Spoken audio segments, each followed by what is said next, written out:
J'ai eu le cœur brisé par un amour impossible, et j'ai vu ma vie bouleversée par le hasard d'un destin. Seules de telles choses peuvent rendre une personne tout à fait différente de ce que les autres perçoivent d'elle. J'ai changé, et ce que les autres ont vu de moi n'était pas du tout ce que mon cœur ressentait.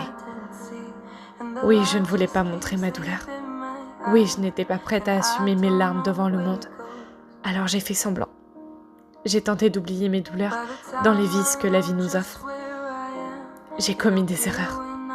J'ai fait souffrir des personnes. Mais je souffrais moi aussi. Je souffrais et j'arrivais pas à l'avouer, ni à le faire comprendre. J'aurais aimé qu'on le voie, que quelqu'un puisse ressentir le vide qu'a ressenti mon âme face à la perte de toutes ces personnes que j'ai aimées. Mais j'ai préféré enfouir toutes ces choses en même temps que ma douleur. Et vous savez ce que j'ai pu observer? C'est qu'on est seul quand on ressent. Les gens oublient notre douleur. Et la seule excuse qu'on se trouve en tant qu'être humain, c'est qu'on ne peut pas deviner le malheur des autres. Sachez que je ne suis pas en accord avec cette théorie. Je pense que l'on peut savoir quand quelqu'un que l'on aime souffre.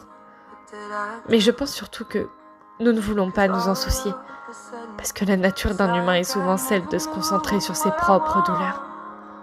Alors je me suis juré de ne jamais faire partie de ceux qui oublient.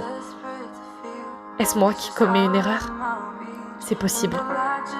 Mais je préfère vivre en aidant les autres, plutôt que mourir seule dans des problèmes qui finiront par montrer la noirceur de mon âme. Le monde qui nous entoure ne prêtera jamais attention à nos douleurs. Ce que j'ai appris, c'est qu'il ne faut jamais attendre des autres ce qu'on n'est pas capable de s'apporter à soi-même. La solution se trouve toujours en nous, et dans l'amour des autres, pas dans leurs paroles.